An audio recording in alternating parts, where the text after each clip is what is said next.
The child won't stop screaming, even though I saved her. I am Kal-El of Krypton, protector of the innocent. I've always known my purpose, to stand between the helpless and the darkness. But the sky here is the color of dried blood, and I don't know where I am. I've been here 3 days now, in this city they call a hive. The word doesn't do it justice. This place is a monument to verticality. Towers stacked upon towers, stretching so high I can barely see where they end, even with my vision.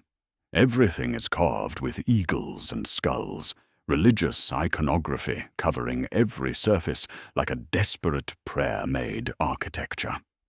The people are wrong. I know that sounds harsh, but I don't know how else to describe what I'm seeing. Their clothes are rags held together with wire and hope. Their skin has a pallid, grey quality, like they've never seen proper sunlight. Many have crude mechanical parts grafted directly into their bodies. Not the sleek prosthetics I'd expect from an advanced civilization, but brutal replacements that look more like punishment than aid. I saw a man yesterday with his entire arm replaced by a piston assembly that leaked oil with every movement. He smiled when he noticed me watching, like he was proud of it. They work 18-hour shifts in factories that produce ammunition and weapons. The scale of production is staggering. Entire city blocks dedicated to manufacturing shells the size of cars. When I asked about labor rights, about breaks, about fair treatment, they looked at me like I'd spoken in an alien language. An older woman, her face more scar tissue than skin, told me they were blessed to serve. She called it the Emperor's tithe. Her eyes were genuine when she said it. There was no irony, no hidden resentment. She believed it. I've started making myself useful while I figure out what's happening here. I lift debris when buildings collapse, which happens more often than it should. I stop what look like gang wars in the lower levels, though the combatants seem confused when I intervene, shouting about territorial disputes and guild boundaries. I've prevented accidents in the manufactorums, catching falling machinery before it crushes workers. The local authorities watch me constantly. They call themselves Arbites, and they dress like judges crossed with riot police. Heavy armor, helmets that hide their faces, weapons that look designed to kill rather than subdue. I tried to introduce myself to their leadership 3 days ago. I wanted to explain that I'm here to help, to coordinate with local law enforcement the way I always do. They opened fire immediately, not warning shots, not demands to halt, just instant, overwhelming violence. Bullets that would shred a normal human, accompanied by chanting about mutant threats and Xenos infiltration. I don't know what a Xenos is, but the way they said it made my skin crawl. I stopped the bullets mid-air. It's reflex by now, easy as breathing. I smiled, tried to show them I meant no harm, that their weapons couldn't hurt me, so there was no point in fighting. 3 of them collapsed, just dropped, bleeding from their eyes and ears, screaming about sorcery and warp taint. I didn't touch them. I didn't do anything except stop their bullets and smile. But they convulsed on the ground like I'd attacked them with something invisible and terrible. The others dragged their wounded away, still firing, still chanting their prayers to the Emperor. I let them go. What else could I do? I don't understand what I did wrong. I've replayed the moment 1,000 times in my head. I didn't threaten them. I didn't even raise my voice. But something about me, about what I am, caused them physical pain. These people have been oppressed so long, they've forgotten what hope looks like. That's the only explanation that makes sense. They've been conditioned to fear anything different, anything that challenges their brutal status quo. The authorities maintain control through violence and religious fervor, and anyone who offers an alternative is labeled a threat. I've seen this before, on a smaller scale. Dictatorships that crush dissent, that train their citizens to police each other, to report anything unusual. But never anything this pervasive, this absolute. The conditioning here runs bone deep. Yesterday I saved a man from being crushed by a cargo loader. Simple rescue, the kind of thing I've done 10,000 times. He stared at me with such intensity, I thought he might actually thank me properly. Instead, he tried to cut a piece of my cape while I wasn't looking. When I caught him and asked why, he said a relic of the divine manifestation was worth 1,000 thrones. He said it like it was obvious, like stealing from someone who just saved your life was perfectly reasonable if they might be divine. I've started hearing whispers everywhere I go. Some call me an angel, others call me a demon. None of them call me a man. It's like they can't conceive of someone just being powerful and wanting to help. Everything has to be filtered through their religious framework, categorized as either blessed or cursed. The Arbites have changed tactics. They don't confront me directly anymore. Instead, they evacuate areas before I arrive, then quarantine them afterward. I followed one of their broadcasts yesterday. The language was clinical, detached, unidentified entity exhibiting reality distortion. Recommend immediate inquisitorial involvement. Class unknown. Inquisitorial. I've heard that word whispered in the streets, always with absolute reverence or absolute dread. Some kind of religious police, maybe. An organization that investigates threats to their faith. I need to reach someone in authority who can listen to reason. Someone above the street-level enforcers. Someone with the education and perspective to understand that I'm not a threat. There have to be reasonable people here, leaders who can see past the superstition and fear. I'll find them. I have, too. These people are suffering under a system that treats them as expendable, that works them to death in the name of some distant emperor they've never seen. They need someone to show them there's another way. They need hope. And if their leaders won't give it to them, I will. Week 2.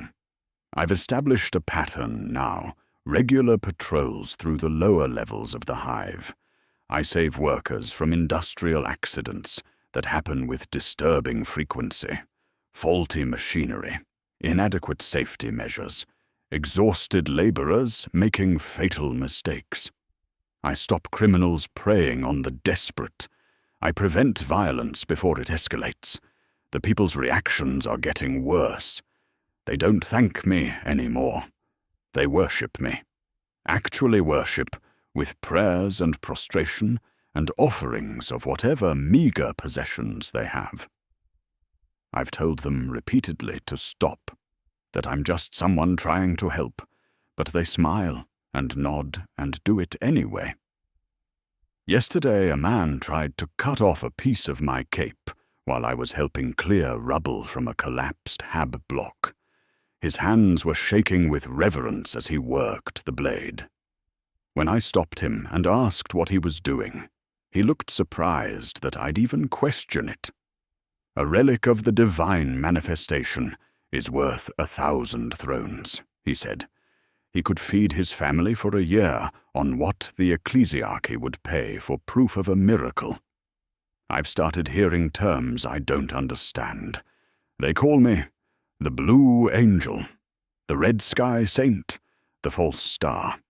That last one seems to be used by the Arbites in their broadcasts. They've stopped trying to engage me entirely now. Instead, they evacuate entire districts before I arrive, cordoning off areas with that same clinical efficiency. Then they quarantine those zones after I leave, conducting what they call purity sweeps. I intercepted one of their reports. The language was technical, almost medical. Unidentified entity, exhibiting reality distortion in a variable radius of 50 to 200 meters. Mutation rates increased in affected populations. Recommend immediate inquisitorial involvement. Recommend civilian populations be monitored for signs of corruption. Class unknown. Potential warp manifestation. Warp. That word keeps appearing. Whatever it means, they consider it the worst possible classification. I decided to go higher in the hive, to the upper levels where the wealthy live. Surely there would be educated people there, administrators and leaders who could see reason, people with the power to change the brutal conditions below. What I found made me sick. The upper hive is a different world.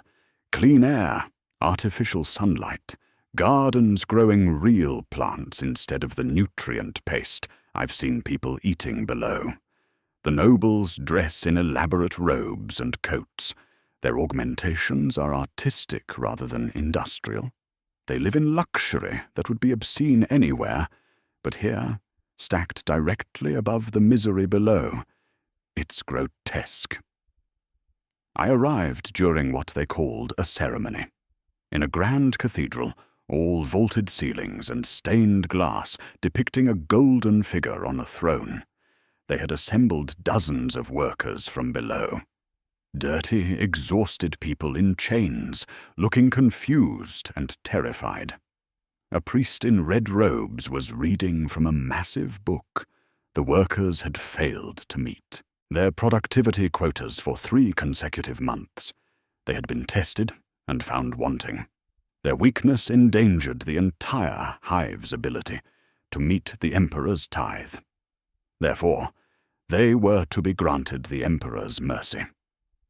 Then the Arbites started executing them. One by one, a bolt shell to the back of the head. The priest blessed each execution. The nobles watched with expressions of solemn duty. I moved without thinking. Shattered the Arbites' weapons with heat vision, melted the chains, put myself between the condemned and their executioners. I demanded an explanation. I demanded they justify this barbarism. The priest looked at me with an expression I couldn't pass at first. Then I realized it was pity. He actually pitied me. "Poor lost soul," he said. "You cannot see the necessity. The Emperor's light has not reached you." I told him these people deserved basic rights, dignity, a chance to improve rather than summary execution. I told him that killing people for being tired, for being worked beyond human endurance, was evil, that there had to be another way. The priest started weeping. Real tears ran down his weathered face. "Freedom," he whispered. "Freedom is the gateway to damnation. Structure is salvation. Order is life. You speak with a demon's tongue, and don't even know it." The nobles were backing away from me, clutching prayer beads and chanting under their breath. Some were bleeding from their noses. One collapsed entirely, convulsing. I contained them, used heat vision to seal the cathedral doors, to disable their weapons and communication equipment. I freed the condemned workers and led them out. I told the nobles and the priest that when they were ready to discuss this rationally, I would return. That someone would come to investigate their crimes. That was 2 days ago. Last night I heard the explosions. Felt them, really. Deep concussive blasts that shook the entire hive structure. I flew toward the source at top speed. The entire noble quarter was gone. Not damaged, gone. Reduced to a crater that glowed with residual heat. The scale of destruction was surgical, precise. They had demolished dozens of city blocks, killed thousands of people, with calculated efficiency. I searched the rubble for survivors, found 3, all of them badly burned, dying. One of them, a young woman in the remnants of an Arbeits uniform, looked at me with failing eyes. "Exterminatus protocol, localized," she whispered. "Contamination grade vermilion. The Emperor protects." She died before I could ask what she meant. I don't understand. I saved those people. I stopped an atrocity. And the response was to kill everyone involved, guilty and innocent alike, to erase the entire district rather than let my intervention stand. Thousands dead because I tried to save dozens.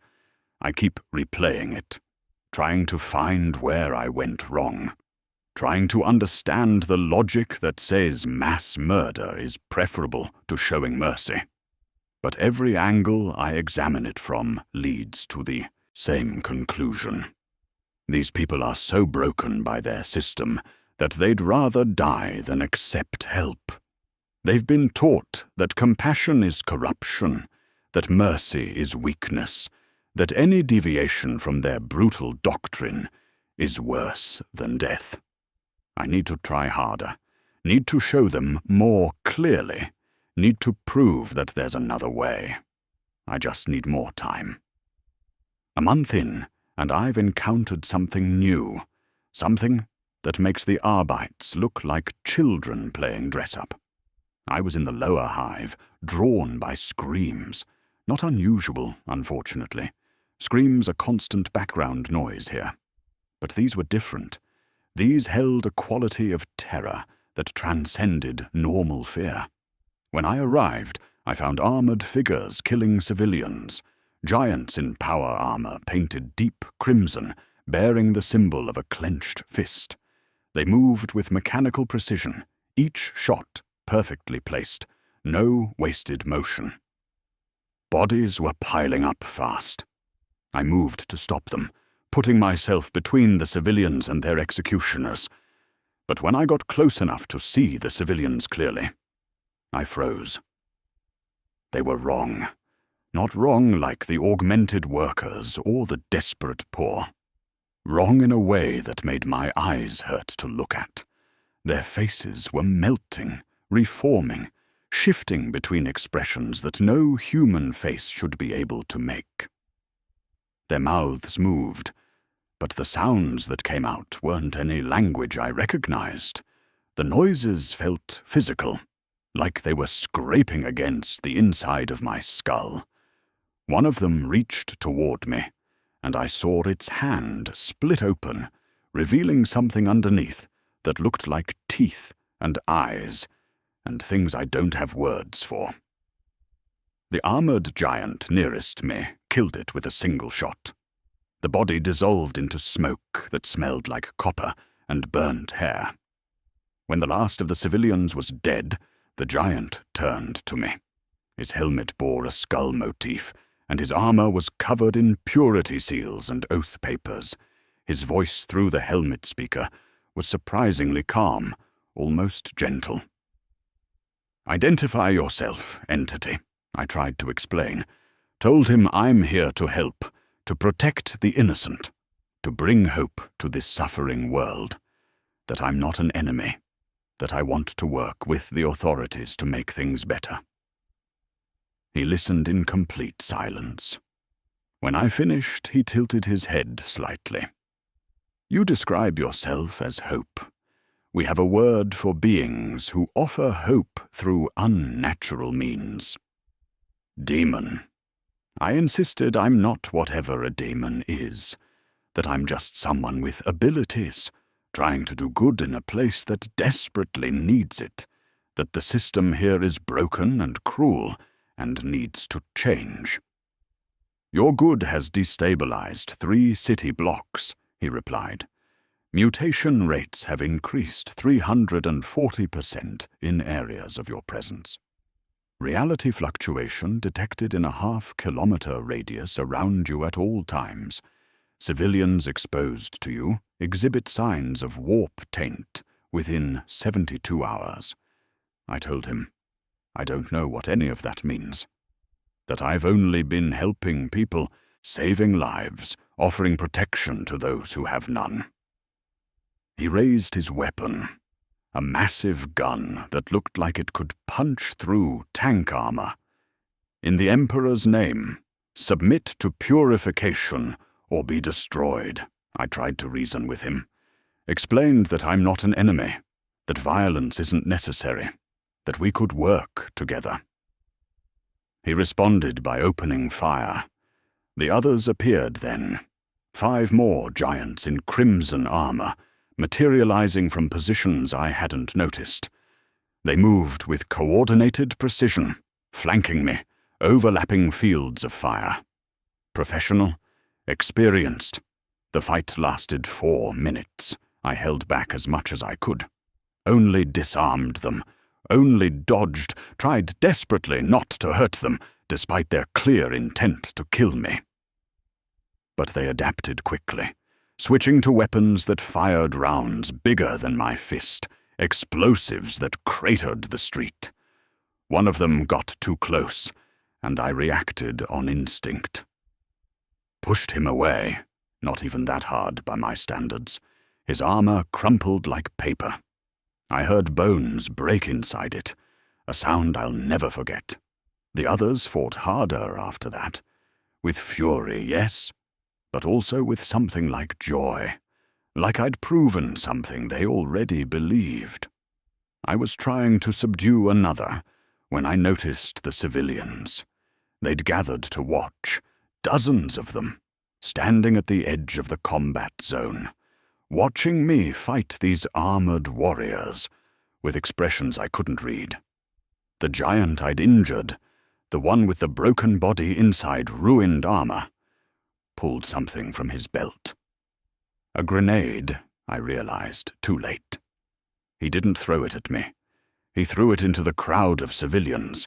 The explosion killed 18 people instantly. I counted the bodies after. Witnesses to corruption must be cleansed, he said through his shattered helmet. Blood bubbled at the speaker grill. He was dying, and he'd just martyred himself and nearly 20 innocent people. The others fell back immediately, firing as they retreated. I didn't pursue. I was too busy trying to save whoever I could from the blast radius, trying to stop the bleeding, trying to understand what I'd just witnessed. The injured giant died while I was helping the civilians, his last words, broadcast on his armor's external speaker. The angel is false. The Emperor protects. When I looked up, the other armored figures were gone, but the civilians remained, staring at me, and I heard one of them whisper, barely audible over the moaning of the wounded. The angel brought them death. The angel is tested. The angel fails, not the armored giants, me. I brought the death. I tried to explain that I was protecting them, that those warriors had forced this confrontation, but they were already walking away, stepping over bodies, murmuring prayers. I stayed there for hours, helping the wounded, trying to make sense of it. Those armored warriors had killed their own civilians rather than let me win, had martyred themselves as examples, had treated mass murder as a tactical necessity. What kind of reality operates on these principles?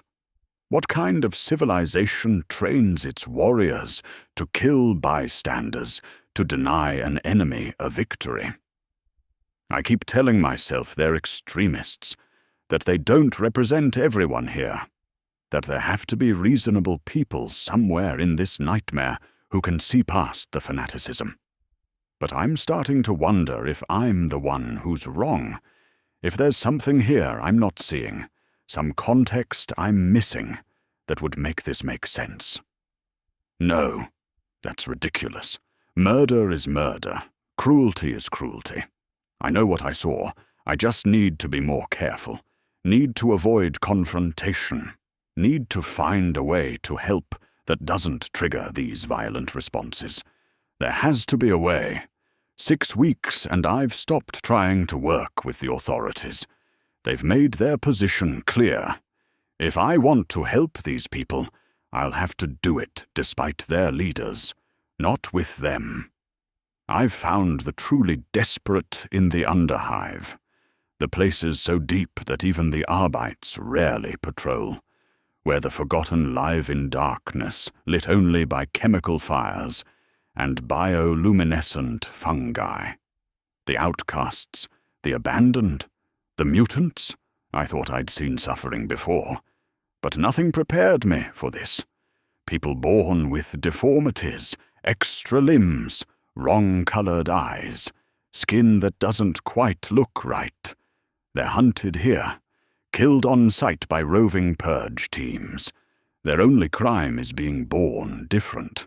I've taken them under my protection, built shelters using debris, and my heat vision to fuse metal. Brought food from the warehouses above, supplies they'd never have access to otherwise. Created a space where they don't have to hide what they are. They worship me now. I've asked them to stop countless times, but they smile and build altars anyway. Little shrines made of scrap metal and salvaged tech, offerings of food and handmade tokens. They pray to me morning and night. One of them, a girl maybe 16 years old with violet eyes and an extra finger on each hand, asked me yesterday if I was the Star Child. She said the forbidden texts spoke of someone like me, someone who would come when the Emperor's light grew dim. I told her I'm just someone who wants to help, that I'm not divine, not a messiah, just a person with abilities trying to make things better. She smiled like I'd confirmed something wonderful and touched my hand. She collapsed immediately. Her body went rigid, back arching, eyes rolling back until only the whites showed. When she spoke, it wasn't her voice. It was layered, multiple tones speaking in unison, words that made my teeth ache. The warp sees you. The warp knows you. 8 arms reach toward your light. Then she went limp. When she woke up minutes later, she had no memory of what happened. But her eyes glow faintly now in the darkness, a soft violet luminescence that pulses with her heartbeat. The others call it a blessing. Say she's been touched by the angel's presence, elevated by proximity to the divine. They treat her with new reverence. Ask her questions about what she saw in her vision. She tells them she sees colors now that she never noticed before, hears music in the recycler systems, feels connected to something vast and beautiful, just beyond perception. I tell myself this is good. She's happy. They're all becoming more confident, more empowered, finding strength to resist the oppression that's crushed them their entire lives. But I'm noticing patterns. Small things at first. Machines malfunction when I'm near. Not catastrophically, just little glitches. Lights flicker. Screens show static. The tech priests refuse to come anywhere near my safe zone now. They make warding gestures and mutter prayers when my name is mentioned. People are having dreams, vivid ones, they tell me with excitement. Dreams of hope and light and a better world. When they wake, some of them are different, changed in subtle ways. Better, they insist. Stronger, more aware, touched by purpose. But their skin shimmers sometimes when the light hits it just right. Colors that slide across the spectrum in ways that don't seem physically possible. And they speak of hearing voices during the dreams. Kind voices, they say. Helpful voices offering them power, offering them salvation from this nightmare existence. I asked one of them, a man named Corvin with a third arm growing from his shoulder blade, what the voices promise. Freedom, he said, his eyes distant and peaceful. Understanding. A place where we're not hunted, where we're celebrated for what we are instead of killed for it. They show us the way forward. His skin rippled as he spoke, and for just a moment I thought I saw something moving underneath it. But when I looked directly, there was nothing. More people are coming to my safe zone now. Word has spread through the underhive. The desperate, the dying, the hunted. They arrive in groups, carrying whatever possessions they have, begging for sanctuary. I take them all in. How could I not? But the changes are accelerating. Yesterday I found a woman floating 3 feet off the ground while she slept, just hovering there, her body relaxed, a smile on her face. When I woke her, she dropped and looked confused, like she didn't understand what had happened. Another man can make small objects move with his thoughts now. Nothing dramatic, just nudging things across tables, lifting cups, he demonstrated proudly, laughing with delight at his newfound gift. They call these blessings gifts from the angel, proof that they're becoming something more than the Imperium said they could be. I want to believe them, want to think I'm actually helping, actually making a difference, that these people are finally being empowered after lifetimes of persecution. But sometimes, in the quiet moments, I notice the air shimmer around my safe zone. Reality seems to bend slightly at the edges, like heat distortion, but colder. And I hear things, whispers just below the threshold of perception, laughter that comes from no visible source. The girl with violet eyes, the one they're calling the touched saint now, spends hours staring at blank walls. When I asked what she was looking at, she said she was watching the colors dance, that the walls aren't really walls at all, just thin places where the truth shows through. I don't know what that means. 3 days ago, censuses started appearing around the perimeter of the underhive, military-grade equipment, heavily guarded. The Arbites are setting up checkpoints, restricting movement in and out of the lower levels. Someone is watching us, studying us, and I have the terrible feeling that whatever they're seeing, it's not what I think I'm doing. But I can't stop now. These people need me. They're finally finding hope, finally becoming more than their oppressors said they could be. I just wish I understood why that terrifies me. She calls herself Inquisitor Hellwrath, and she comes with an army. Not Arbites, not a squad of those armored giants, an actual army.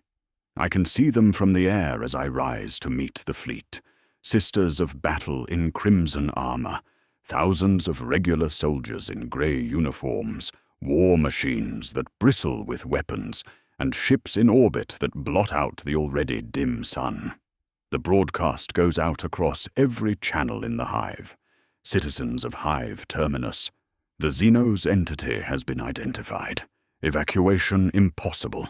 Remain in your homes. The Emperor protects. I fly up to the command ship, hands raised in the universal gesture of peace, ready to finally speak with someone who might listen, who might have the authority and intelligence to understand. She's waiting on an observation deck. An older woman, maybe 60, in black armor covered in purity seals and parchment. A book is chained to her wrist, and her eyes are the coldest I've ever seen. Not cruel, just absolutely certain. I am Kal-El, I begin. I mean no harm. I only want to help these people, to show them there's another way to live. I know there have been misunderstandings, but if we could just talk, I'm sure we can find common ground. You are an abomination, she interrupts, her voice utterly calm. A breach in reality wearing borrowed flesh. Every moment you exist, the warp bleeds through. I try to explain. About my world, about my purpose, about truth and justice, and the possibility of something better than this grinding misery. She listens with the patience of stone, her expression never changing. When I finish, she opens the book chained to her wrist and reads aloud. And lo, the great enemy comes not always with horns and fire, but with promises of salvation. It speaks of hope, of betterment, of transcendence, and in its wake, reality itself unravels. I've been watching you for 3 weeks, she continues, closing the book. Every person you save becomes a vector for corruption. Your safe zone reads as a warp anomaly from orbit. The people you've empowered are manifesting psychic abilities without training, without control. Do you understand what that means? I don't, and I tell her so. I tell her I've only been helping people, giving them hope, showing them they're more than what their oppressors claim. She smiles. It's sad and terrible. No, you genuinely don't. That's what makes you so dangerous. She activates a hololithic display, shows me my safe zone, but through their sensors. The entire area glows with energy they label as warp taint. Tendrils of something I can't identify reach from the center, spreading outward like roots. The people I've saved are surrounded by auras, pulsing with colors that hurt to look at, even in recording. Their prayers aren't prayers, she says quietly. They're tears in space, windows through which things are beginning to notice. She zooms in on the girl with violet eyes, the touched saint, shows me readings I don't understand, graphs that spike into red zones, warning indicators in a language I can't read. She's 3 days from becoming a demon host, Hellrath says. The others, perhaps a week. You've created a doorway, and you don't even know it. I feel cold for the first time since arriving in this universe. Actually, genuinely cold. Then help me fix it, I say. Help me save them properly.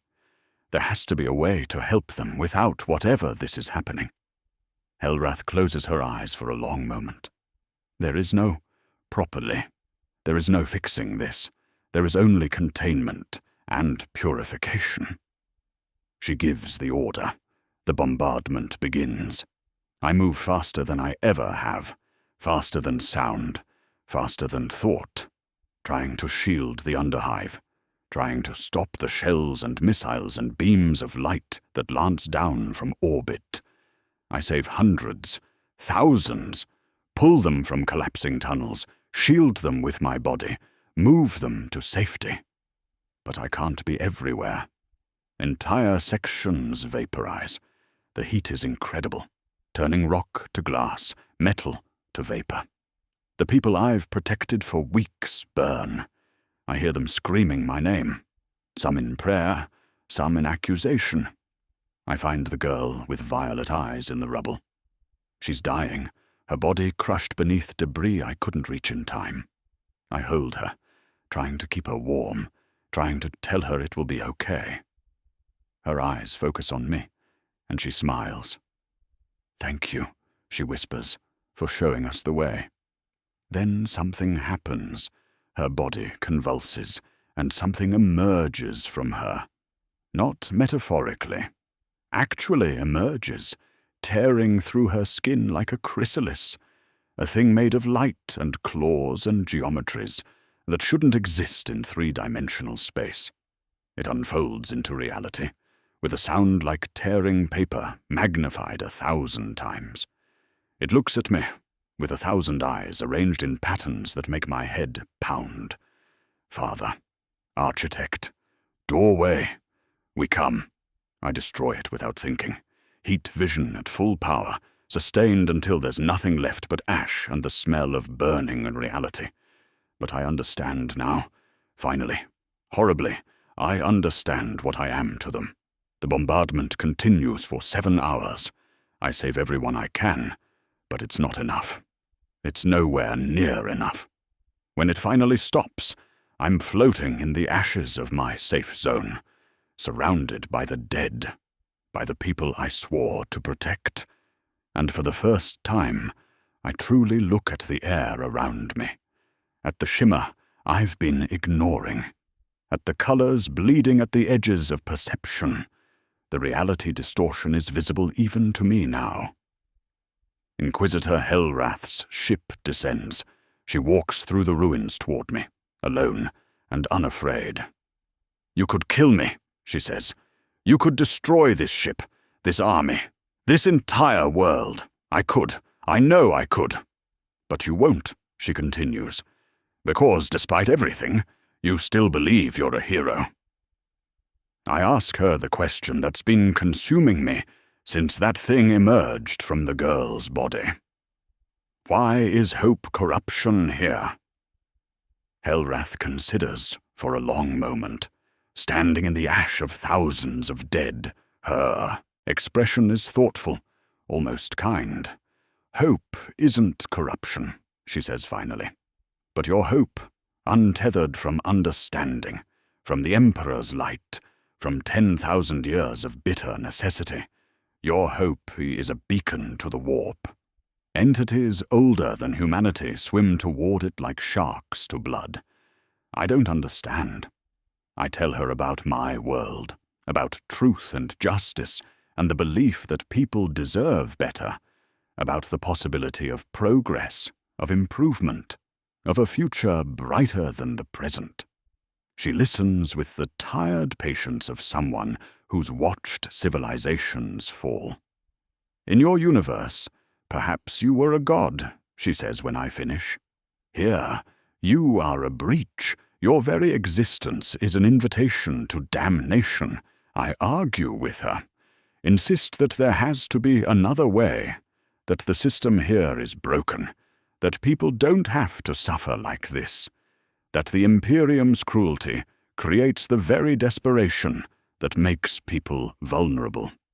She doesn't disagree. She just looks at me with eyes that have seen too much. "Your truth is heresy. Your justice is weakness. Your better ends in tentacles and madness. I believe you mean well. That changes nothing." She offers me a choice.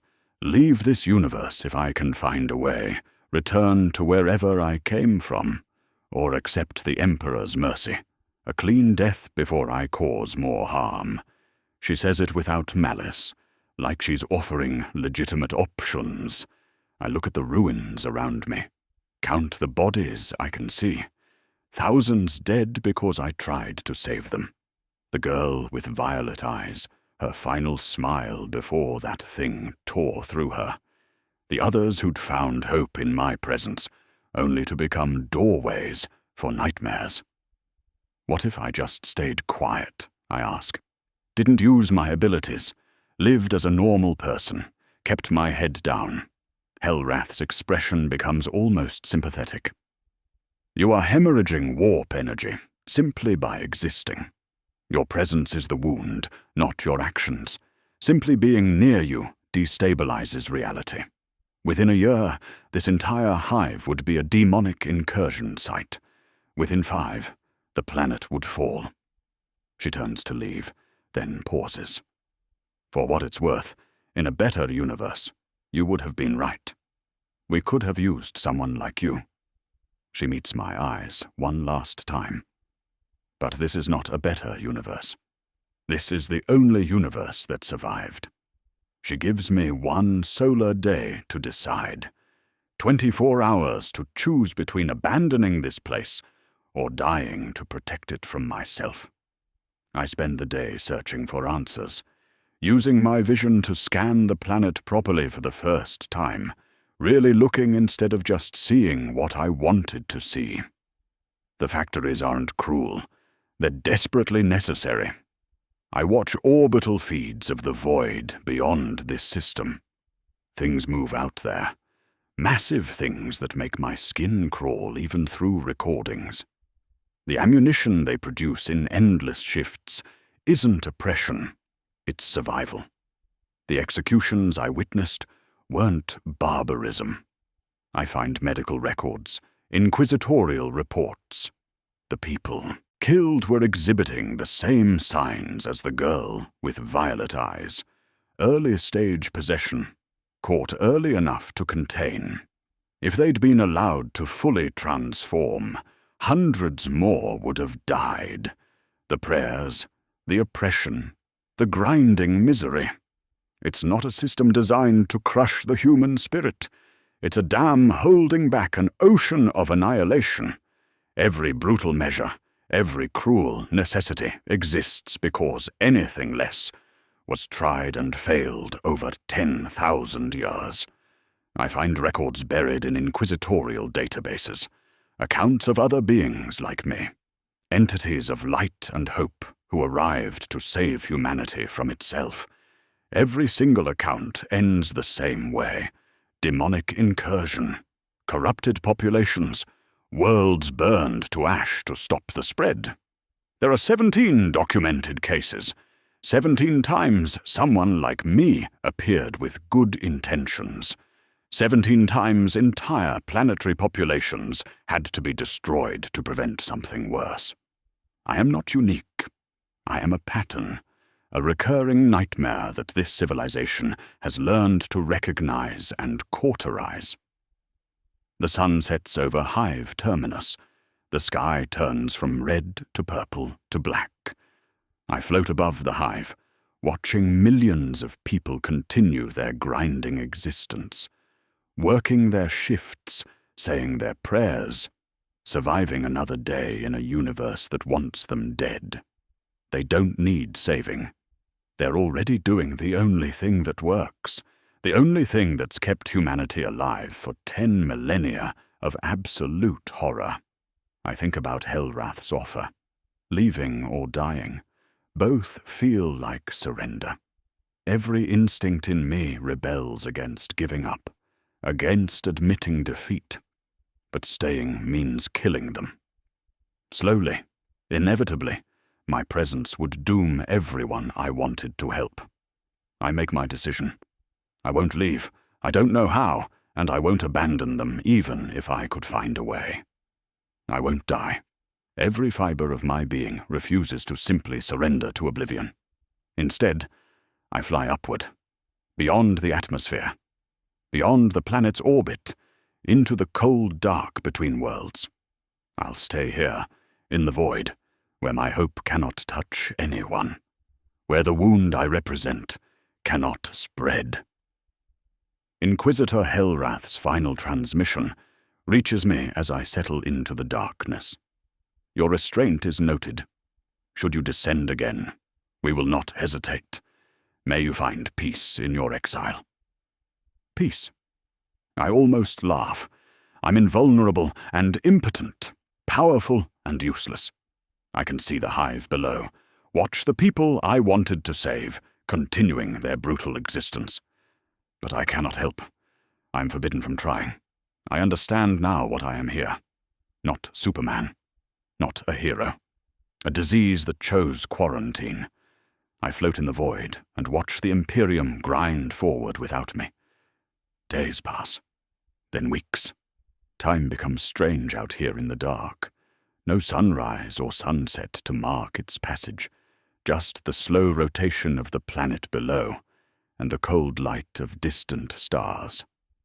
I don't need to eat or breathe. I don't sleep anymore. There's nothing to do but think and watch and try to understand how everything I believe could be so fundamentally wrong. Below me, Hive Terminus continues. The factories produce their ammunition. The workers labor their 18-hour shifts. The Arbites patrol. The priests conduct their ceremonies. It looks like oppression from up here. It looks like suffering. But I've seen what the alternative becomes. I keep replaying the moment that thing emerged from the girl. The way it called me architect. Doorway. Like my presence hadn't saved her, but had instead opened a path for something to crawl through her into reality. She thanked me as she died. Thanked me for showing her the way. The way to what? To becoming a host for nightmares? To tearing herself apart from the inside so something ancient and hungry could use her corpse as a door? I don't understand this universe.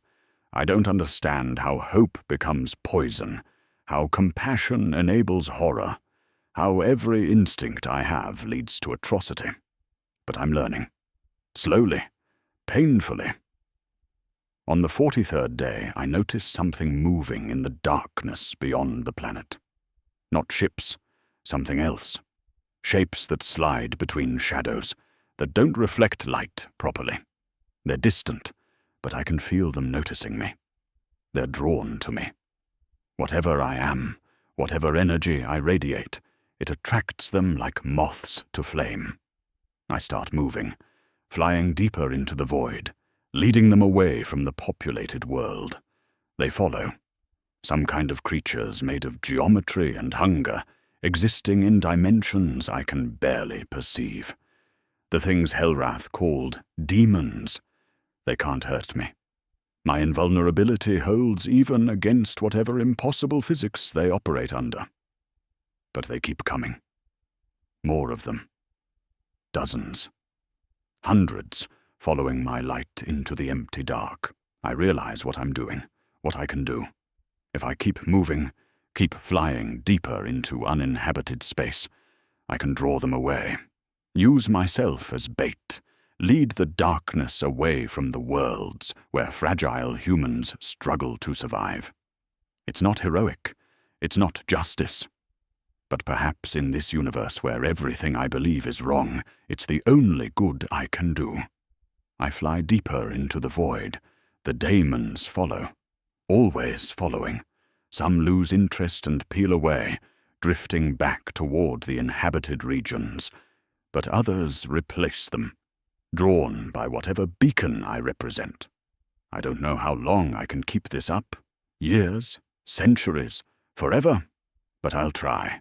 Because even in a universe where hope is heresy, and compassion breeds corruption, I'm still me. And I still can't stop trying, even when trying is the cruelest thing I could do. I pass a dead world on the 78th day, grey and airless, pocked with craters. I land for the first time since my exile, my feet touching solid ground after weeks of void. The silence is total, complete. No wind, no sound, nothing but my own thoughts. I could stay here, plant myself on this lifeless rock and never move again. Wait for entropy to finally claim me, however long that takes. But the demons are still out there, still drifting toward inhabited space. And if I stop moving, stop drawing them away, they'll find other prey. I take off again, back into the dark, back to my eternal patrol. Sometimes I see ships in the distance, human vessels, bearing the Aquila and the symbols of the Imperium. I stay away from them. Don't let them see me. Don't risk whatever contamination my presence represents spreading to their crews. Once, a small scout ship gets too close. I flee before they can get a clear reading. But I monitor their transmissions as I go. Warp signature detected. Sector 773. Class unknown. Recommend avoidance. No engagement authorized. They're tracking me, monitoring my movements, making sure I stay in the void where I can't hurt anyone. Good. They should. I'm grateful someone is making sure I don't forget what I am. I wonder sometimes if this is forever. If I'll spend eternity in the dark, leading nightmares away from worlds I cannot save. A lighthouse in reverse, warning ships away from the rocks. It's not the life I imagined, not the heroism I was raised for, but it's what this universe needs from me. Not salvation, quarantine. I see patterns in the daemon movements now. They cluster around certain regions of space, avoid others. I learn their habits, their tendencies, start predicting where they'll emerge. I'm becoming something new out here. Not the hero I was, not the monster they feared. Something in between. A shepherd of nightmares, keeping them occupied in the empty places where their hunger can't find purchase. Below, the Imperium endures, brutal and oppressive, and absolutely necessary. 10,000 years of holding the line against an uncaring cosmos. Not because they're evil, but because anything less would mean extinction. I finally understand what that priest meant when he wept at my words about freedom. He wasn't mourning my ignorance. He was mourning the universe that makes ignorance fatal. In the distance, something massive moves through the void, larger than the others, ancient beyond measure. It turns toward me with attention that feels like weight. I fly to meet it, draw it away, lead it deeper into the dark. This is what I am now. This is what I do, and I'll keep doing it for as long as I exist, because in a universe where my greatest strength is the wound I represent, the least I can do is make sure that wound bleeds in the void instead of among the living. The darkness follows me. I lead it away, and the Imperium grinds on without me, surviving another day in the only way it knows how. It's not justice, it's not hope, but it's all I have left to give. This concludes another classified file from the Imperial Records Division. If you enjoyed this, please like this video and subscribe for more forbidden knowledge from the archives. Sometimes the greatest mercy is keeping the light away from those it would blind.